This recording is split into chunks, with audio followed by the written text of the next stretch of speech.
வணக்கம். சாதிக்க பிறந்தவர்கள் பாகம் 8. ஸ்டீபன் வில்ட்ஷயர். உலங்கு வானூர்தியில் பயணம் செய்து நகரங்களினை அவதானித்து அதனை ஓவியங்களாக வரையும் திறமை கொண்டவர். இவர் London, New York, Rome, Tokyo, Singapore, Hong Kong, Dubai, எருசலேம் என பல நகரங்களினை ஓவியமாக வரைந்திருக்கின்றார். உலங்கு வானூர்தி பயணத்தில் அந்த நகரங்களினை அவதானிக்கும் இவர் அவற்றினை அச்சொட்டாகவும் தத்துருவமாகவும் வரைவார். இதனை கண்ட மக்கள் வியந்து இவரை பாராட்டி வருகின்றனர். முதலில் 4 மைல் விஸ்தீரணம் கொண்ட லண்டனை இவர் வரைந்து அனைவரையும் வியப்பில் ஆழ்த்தினார். தொடர்ந்து 20 நிமிட உலங்கு வானூர்தி பயணத்தின் மூலம் 395 கிலோமீட்டர் பரப்பளவு விஸ்தீரணம் கொண்ட நியூயார்க் நகரினை வரைந்து சாதனை படைத்தார்.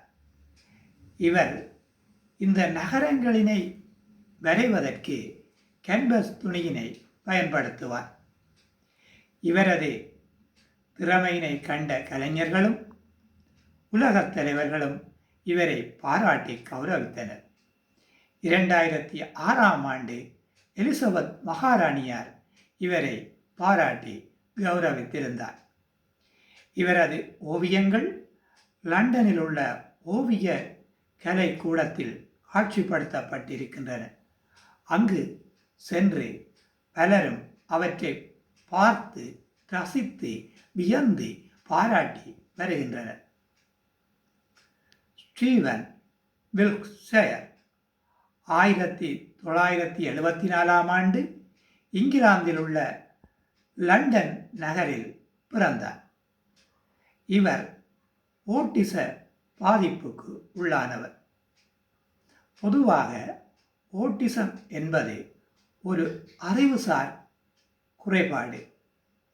இக்குறைபாட்டுக்கு உள்ளானவர்களுடைய செயற்பாடுகள் சில வேளைகளில் முட்டாள்தனம் மிக்கதாக தோன்றும். ஆனால் அவர்களிடத்தும் நிறையவே திறமைகள் இருக்கும். அந்த திறமை வெளிப்படுகின்ற பொழுது அவர்களுடைய முட்டாள்தனம் மறைந்து போகும். இப்படியாக ஒரு கட்டத்தில் அவர்களுடைய திறமை முழுமையாக வெளிப்பட்டு முட்டாள்தனம் முழுமையாக மறைந்து அவர்கள் புத்திசாலியாக இந்த உலகத்திற்கு தெரிவார்கள். இவர்களுடைய புத்திசாலித்தனம் அபாரமானதாக இருக்கும். ஸ்டீபன் வில்ட்ஷயருடைய புத்திசாலித்தனமும் அபாரமானது. இவருக்கு 3 வயதிலிருந்தே ஓட்டிசத்திற்கான சிகிச்சைகளும் பயிற்சிகளும் வழங்கப்பட்டன. 9 வயது வரை இவர் பேச மாட்டார். ஓவியத்தில் ஈடுபாடு கொண்ட இவர் ஆர்வமாக ஓவியங்களை வரைவார். அப்பொழுது இவரது பெற்றோர்களும் ஆசிரியர்களும் இவரது ஓவியம் வரையும் தாள்களினையும் உபகரணங்களினையும் எடுத்து விடுவார்கள். இவர் கோபத்தினை வெளிப்படுத்தாது அவற்றை பெற்றுக்கொள்வதற்காக அந்த உபகரணங்களின் சொற்களினை உச்சரிக்க தொடங்கினார். அதன் விளைவாக முதல் பேப்பர் என்ற சொல்லினை இவர் சொன்னார். தொடர்ந்து பல சொற்களினை சொன்னார். படிப்படியாக சொற்களினை உச்சரித்த இவர் காலப்போக்கில் பேசும் திறனை பெற்றுக்கொண்டார். இவர் 5 வயதில் பாடசாலையில் சேர்க்கப்பட்டார். சிறுவனாக இருக்கும் பொழுது கார்களினையும் விலங்குகளினையும் ஆர்வத்துடன் அழகாக வரைவார். 7 வயதில் இவருடைய ரசனை கட்டடங்கள் மீது திரும்பியது. கட்டடங்களை மிக நேர்த்தியாகவும் அச்சொட்டாகவும் வரைந்தார். 8 வயதில் இங்கிலாந்து மன்னர் எட்வர்ட் ஹீத் என்பவருக்கு அங்குள்ள தேவாலயம் ஒன்றினை ஓவியமாக வரைந்து பரிசாக வழங்கி பாராட்டினை பெற்றார். 10 வயதில் இங்கிலாந்தில் தலைநகர் லண்டனில் உள்ள கட்டடங்களை ஒரு ஒழுங்கு வரிசை கிரமத்தில் வரைந்து அனைவரையும் வியப்பில் ஆழ்த்தினார்.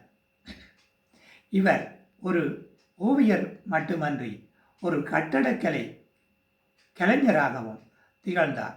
அத்துடன் பல நூல்களினையும் வெளியிட்டிருக்கின்றார். இவரது திறமைகள் 1987 ஆண்டு பிபிசி நிறுவனத்தின் நிகழ்ச்சி ஒன்றின் மூலமாக வெளிக்கொணரப்பட்டது. அந்த பிபிசி நிறுவனமானது முட்டாள்தனமான புத்திசாலிகள் என்ற தலைப்பில் இவரது திறமைகளை வெளிக்கொண்டது. அதில் இவர் தனது ஓவிய திறமைகளை வெளிப்படுத்தி பலராலும் அறியப்பட்ட ஒருவராக அடையாளப்படுத்தப்பட்டார்.